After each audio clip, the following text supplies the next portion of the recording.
In today's video, we're going to find out how one real estate investor is making $500,000 a year with their Airbnb. Let's hop on in. Waco, Texas is pretty nice. We live there. It's about 2 hours south of Dallas and 2 hours north of Austin. So on our way from Dallas to Austin, we always stop by Waco. You're probably wondering what I'm doing in Waco, Texas.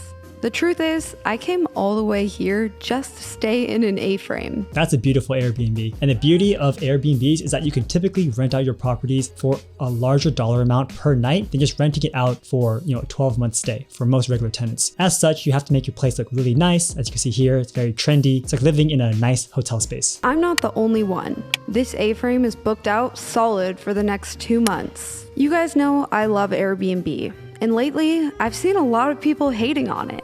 And while it's true there are some pretty bad ones out there are also hosts creating amazing experiences you would just never get at a hotel. That's really cool. We're checking into some of the best Airbnbs and learning from the hosts that have created them. I hear that this whole shipping container look is very trendy nowadays, but actually is structurally inefficient. This is Isaac French, an accountant turned Airbnb host. Him and his wife Helen have created what's called the Live Oak Lake, a 5-acre property with 7 A-frame cabins. This is really cool because he's taking one large piece of property that normally would be used just for fishing or possibly agriculture purposes and adding several properties here to rent them out on a short-term rental basis. I spent 2 nights here getting to know the property and the story behind it. This is a really unique short-term rental because it's not just one rental, it's actually 7 rentals. But when Isaac found this piece of property, it looked nothing like this. To be a great real estate investor and developer, you need to have a special eye to see what can be there instead of what is there. How did you find this piece of land? I found that short answer on Zillow by checking one morning, and it had been listed a couple hours previously and it just looked super promising. So I came out an hour later, loved it, and made a cash offer and was accepted same day. He has a lot of guts to be buying a piece of land like that because when you do it, you're not guaranteed to be able to put these structures on this land. There are different zoning regulations, and there's also the whole process of getting the plans and permits approved by the city, which can take a very long time. The main feature that I just fell in love with was the live oak trees. They're like 200-300-year-old trees and just beautiful, beautiful trees, so I felt like it had a ton of potential. Yeah, and how much did it cost? The land was $138,000 for 5.1 acres. While the land did already That's so cheap. have a bunch of trees and seemed like it had potential, it wasn't in perfect condition. What was the land like when you got it? It was like a jungle. There was just overgrown trees and plants and bushes everywhere. It did have this really cute little pond, or like I thought it could be cute. It was just kind of a muddy little hole with overgrown trees. I wanted to just like really create kind of a park feel and plant tons of trees and like design a commons area by the water, and so just all the landscaping was a blast. This is really cool, but as a real estate investor myself, I don't know if I would appreciate having like a lake or a pond, even a swimming pool, because there's more liability. Some can drown in your big body of water and that's on you. The pond was about half this size, and it was full of like trees in the water that were dying. So we cleared those trees out, and then we dug out this whole end of the pond and built up the spillway so that the whole water level would rise. It's also been a learning experience, like keeping the pond clear. Was it like muddy too? Like did you have to? It was like swampy, so digging it out and making it deeper helped with that. You put aerators in it too to keep just the more oxygen in the water, and it's healthier for the fish and keeps it clearer. When you made it bigger, did you have to put down any like obviously pond liner? Yeah. No. If you use the right kind of soil, which is clay, then it holds the water so it won't leak. So you kind of just do the clay, add water. Yep. Just add water. You just let it rain and it fills up really fast. The property itself is a 10 out of 10, but how about the interior? It's just as important.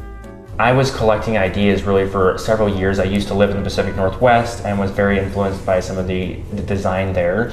That's really the big reason we chose the modern Scandinavian vibe, because it was fairly unheard of here in Texas. These are really cute. These are like little tiny homes. Looks like it's under 500 square feet. Maybe that's why they can put so many properties on there. Like I feel like I recall a law saying that if it's under 500 square feet, you don't really need special permits to put properties on there, but don't quote me on that. The one that I stayed in is a 2-bedroom A-frame with 1 lofted bedroom and 1 bathroom. So when we enter, this cabin has a bathroom. This is the main only bathroom in this cabin. And then we have this stunning galley kitchen. The kitchen has a really minimal and modern design, and what I love is that they used oak wood, which really just goes on the theme of the live oak lake. The cool thing is also with these kind of smaller properties, you can possibly build them in a factory somewhere and have them shipped over, so you don't have to build them on site. One thing I love that they did is put this picture window right here so we look out onto the lake. It's just like so pretty when you're making your morning coffee. Design makes a huge difference when it comes to Airbnbs. Right across from the kitchen is the first bedroom. The bedroom has a really clean and minimal design that feels cohesive with the rest of the house. This being an A-frame, it's not a huge bedroom. A lot of times A-frames don't have like massive bedrooms, but that is perfectly fine for an Airbnb. I like this sage green color. It feels just very like natural with the outdoors. Honestly, most people who stay in Airbnbs probably don't spend a lot of time in the actual room themselves. I mean, it's kind of like going to a hotel. You are in a certain location for an event or to travel, to check something out, and you don't really want to spend a lot of time inside the actual property. So having a small bed is not really a big deal, right? We walk into the main living room area. This has got to be my favorite part of the A-frame. When I walked in here, I was just blown away by the view, the windows. It is just gorgeous in here. Having a lot of natural sunlight really does bring out that good feeling when you're going to a property. Although if you actually lived here, there might be some privacy concerns. That's why in most houses you have nice blinds, but I guess in these luxury vacation homes, you have as much open windows, open space as possible. I was really impressed with the furnishings. It felt like an interior designer had put together the space. My wife and I did all the interior design, and that was a really fun process. What a lot of people do is they go on Pinterest to get idea inspirations, or they go on Instagram to check out other people's Airbnb listings. But actually a lot of the things you buy here can be purchased from IKEA or Amazon for a pretty affordable price. Just like spending a lot of time online, but going through furnishing, like furniture, art from Etsy, rugs, just all of the different elements. We had kind of a theme in mind, but we certainly hadn't like drawn it all up. We were just going to kind of see what was available and what would go together. And so that was a real kind of spontaneous creative process. It has that warm minimal. I mean, I literally have the same chairs. This is almost the exact same chairs what they have over there. And we got them on Amazon for super cheap. Some like mid-century furniture, more oak. Love that they have that. They have a guest book, which obviously I have to sign. One thing I think is kind of interesting is there's no TV in here. This place is extremely booked out, so maybe proof that Airbnbs don't necessarily need TVs. Yeah, probably not. I mean, in this day and age, most people are connected to Netflix, Hulu, Disney+, HBO Max, and they have their own accounts. If you go to an Airbnb, the host is unlikely to actually give you access to their personal accounts, so they're gonna make you log in anyway. And if you have to log in to those websites, you can probably just do it from your laptop. It might be an issue for people who are there on a longer stay basis, but you know, again, this person is making $500,000 a year. People probably don't live in their Airbnbs for a year plus. It'd be too expensive. And now we can head up into the lofted bedroom.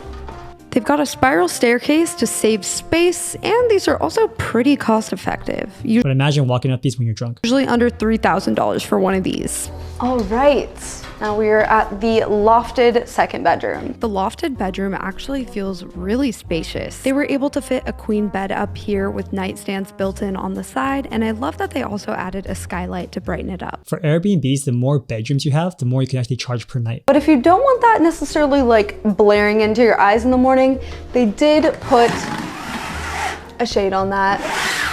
So obviously we all know that heat rises, but no worries because there's another mini split up here. If you need an extra boost of AC, it's all good. You've got it right here. Overall, this living space feels like fairly large because we've got these huge windows and just like it's really bright and open and airy. And here is inside the bathroom. They did an awesome job with this bathroom. I like that there's enough like counter space on the side if you need to put like your curling iron down or something like that. Beautiful shower. This place is brand new and it just like feels brand new. I think it's really risky to have glass doors in a rental, especially a short-term rental like Airbnb, because you have people opening and closing them all the time, and guests may be less careful than long-term tenants or if it's your own property. And when glass doors break, it's a big deal. Whereas just having a nice curtain rod, it doesn't look as nice, but it's definitely more cost-effective and it's not that easy to break, right? You just open and close the curtains like that. So good. I really like the black tile and everything. It feels like natural stone. I think it really complements the other other finishes in this house. Yeah, and at the end of the day, these tiles are pretty much the same price as everything else, maybe between $1 and $2 per square foot. And then outside the A-frame, they just installed a brand new hot tub overlooking the pond and a small fire pit. You can also grab one of the kayaks and take it out on the pond. Again, it's a kind of big liability though, but yeah, it makes for a whole experience. Really cool that you have some amenities like this kayak. It's honestly so relaxing out here and fun to look at all the other A-frames. You can like cruise around here, look at all the A-frames, all the trees. It's like 100 degrees out, so the evening's kind of perfect for this. In terms of location, the Live Oak Lake is just about 10 minutes from downtown Waco. So I was really glad that I had the Avail rental car to get around and go check out some of the hot spots in Waco. We've been there a couple of times. The Magnolia brand was created by Chip and Joanna Gaines of Fixer Upper fame, and they basically revitalized the whole city of Waco. So when we go to Waco and we appreciate things, it's because of Chip and Joanna Gaines. Couple errands and grab food, and most importantly, get a bunch of B-roll. Shout out to Avail, because I was just very glad that I had the rental car, because you can't really walk to anything from here. So inside and out, clearly this property is amazing. But I was dying to know, how much did this all cost? And how much is it making now? And how long did it take to build this? I was originally estimating 1.6 million total all in. It ended up costing us like 2.1 million. And surprisingly, that's still cheaper than one house in the Bay Area. So you can see our budget climb there. But still, that's still like really good for what we got. What was the cost to build each A-frame? Unfurnished, about $220,000. I wonder how you found the developers if you had no prior experience, because that's like the hardest part of construction, finding good contractors and developers to create something for you on a budget and on time. This wasn't Isaac's first build, so he was able to find ways to save on cost. Okay, so I guess they have some experience. And because they were building in Texas, there wasn't as much red tape when it comes to permits, so they were able to build all the cabins in just 9 months. Damn, that's really good. I was the general contractor and the designer essentially, so I cut probably 30% out, 30 to 40% of the entire project out. Someone could expect to probably pay about 20% more if they're using a general contractor. Yeah, that's fair. Yeah. So I guess this guy had experience, so he was able to find all of his own subs, right? All of his own electricians, plumbers, drywall guys, roofers, etc. to do this project for him. And because he knew what he was doing, he saved a bunch of money. Maybe even a little more, because you really know what you're doing. I feel like if someone doesn't at all, they might not know the best prices for things. Yes, and the main thing is it's going to take longer. So you've done a lot of improvements to the land. What was the cost like for some of those? So I think we put about 200,000 in on 5 acres between expanding the pond, clearing trees, hiring an arborist to trim up all the good trees that we had. Dock was like $8,000, and it's a floating dock, and then probably another $2,000 to install it. So we have paved roads and fences. Oh, how much does that cost? The pavement was about $60,000. Okay. I want to know how you finance this deal and who his lender is. Okay. And there's a good amount of it. Yeah, there's a big network. It's totally worth it because you don't have hardly any upkeep and maintenance. Well, the total cost of the project was $2.1 million. Isaac was able to finance most of it. The way we were able to finance that, I brought my dad and 2 brothers in as minority partners, and they had access to a line of credit with their construction company.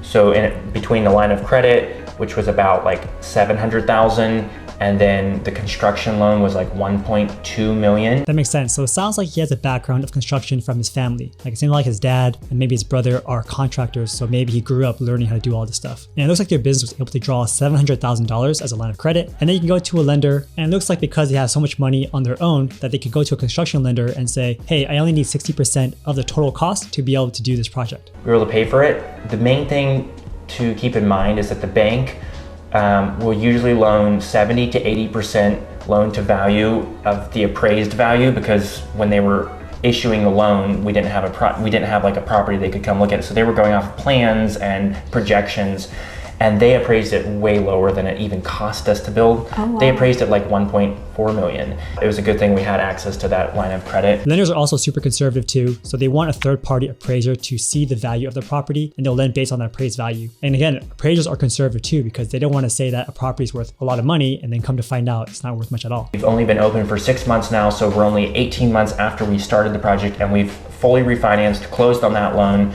and pulled out all of our cash plus $400,000. That's like the ultimate burst strategy. So they were able to buy the property, put some of their own funds in, get another $1.2 million as a construction loan. And then 18 months later, when the project is completed, the property's worth way, way, way more. They're able to refinance on maybe 70% of the new value. And in this case, he was able to pull out all the money. So that's the 138 that he put in for buying the land, the 700,000 that his parents and his brother gave him, and another $400,000 tax-free because it's a loan. Because the appraisal came in so much higher once we had the project up and running. So what has it been like since you launched on Airbnb and your own booking platform in terms of revenue? In general, we've just blown past every projection that I had. On average, the cabins get between $250 to $500 per night. Damn, $990 per night. That's insane for Waco too. Waco is not Austin or Dallas. It's, it's a smaller city. So, props to these guys. They know what they're doing. And even more for holidays. So when the property is fully booked up, they usually get $3,000 to $5,000 per night, but sometimes even more than that. But overall, we're on track to gross $1 million this year from 7 doors and net about $550,000. So this is awesome because they're able to get all their original money back out and an additional $400,000 tax-free, and the property cash flows so that they actually are making money. So this is like a property that's giving them infinite returns because they fully utilize the burst strategy. That's awesome. Not long into his Airbnb journey though, Isaac did run into an issue. We relied super heavily on Airbnb initially, but something kind of scary happened. Like 2 weeks after we launched, we got suspended for no reason. For like 4 days, the whole property was just offline. So I was kind of freaking out. So Isaac created his own booking platform where guests can book directly and started promoting it on Instagram. It's totally worth it to do it like this because again, you could have people writing crazy reviews. The platform themselves can shut down or shut you down for no reason. Whereas if you have your own email list, if you have your own booking platform like this guy does, then you're a lot safer. I knew direct bookings were going to be important from a business value perspective. There's several advantages. The main ones are you can make like 10 to 15% more profit because you're not paying the host fees and pass like 5% savings to the guest. Yeah. And you don't have a data wall with the customer. Like you actually can have their email and their phone number. Yeah, that's really important, back to them, actually. Which is, for like the repeat growth, it's really important. And I think it's really cool too because this is like a 7 property type of experience. So it actually legitimizes the site, right? It's like a campsite to go visit. Whereas it may not make sense for people who are just doing, one-off deals, one property here, one property there. We're at like 70% of all bookings are direct and maybe 25% are Airbnb. That's really cool because again, you don't want to rely on these outside platforms because there's too many like unknown factors that happen there. The other 5% are Vrbo. Initially it was 100% Airbnb though, because that's all we were doing. Isaac has also found a couple of other revenue sources within his Airbnb. They now charge a pet fee, you can pay for an early check-in, and you can also buy firewood pellets. You have some add-on purchases, so like you can pay for early check-in. 4 of the 7 cabins are pet friendly. We've never had an issue with pets. Like I was really leery going into it because I had heard from a lot of other hosts that was just a big no, but we've never had it. We've had more issues with people than we have with pets. See, pets are a little bit tricky because in the one sense, most people with pets are okay, but what if you have a pet that's really untrained? They could really damage your furniture, or sometimes like just by having a pet in your house, their dandruff gets left behind and then the next guest may have an allergic reaction to that pet. So, it is kind of risky. Like I personally allow pets in my long-term rentals, but in my short-term stuff, I try to not do it unless they really need it, like a service animal. Early check-in was my favorite because it was truly like free money and it's a fee that they're actually happy to pay. So I realized like a couple months into the hosting process that tons of people wanted early check-in. Early check-in and late checkout are probably 2 ways to really make money through this kind of platform. Although I found that unless you have a really good team that can clean and turn around a property really fast, it's best if they leave by 11 and the next guest doesn't check in until 3 o'clock. That way your team has some kind of a window to go in and turn the whole place around. And it was a lot of stress on us to like coordinate when to do that and how to do that. And I was like, why don't we just monetize this and put this as an option when they book so they know upfront this is when check-in is. You can get 2 hours earlier if you'll just pay this, and tons of people are more than happy to do that. Yeah, I think we're going to collect in total between all 3 of those fees like an additional $50,000 this year. Cha-ching. Just talking to you about this, I get the sense like you're really paying attention to every detail. Is this like a passion project that you really enjoy doing, or is it something that you were like, I think we could make a lot of money doing this? Like, how did you view it going into it? I'm an accountant, and so I'm into numbers, but no, my passion, I'm actually an artist as well. And like the creative side of it was the fulfillment of so many different endeavors that I've been involved in over the years and just growing up, this was by far the most fun thing I've ever done. Not just designing and building it, but now implementing the management and the software to like make it run automated super well, and the pricing and then the marketing. I just love the whole being able to wear all these different hats at once. It looks like the end product really looks really great. So they did an amazing job on this one. So this was an amazing video, getting to see all the numbers and the process of creating this amazing property over in Waco, Texas that nets him $500,000 per year. And again, thank you to Shelby for making this video. She does an amazing job portraying and creating this amazing show. So best of luck to her on this one. Again, I thought this was an amazing deal, an amazing story of execution and using the BRRRR strategy to pull all your money back out and getting cash flow on this property, and also creating your own platform so you don't have to rely on something like Airbnb or VRBO. But let me know your thoughts down in the comment section below. If you guys did enjoy this video, I'd really appreciate if you hit the like button and subscribe, and I'll see you next time. Thanks so much. Take care.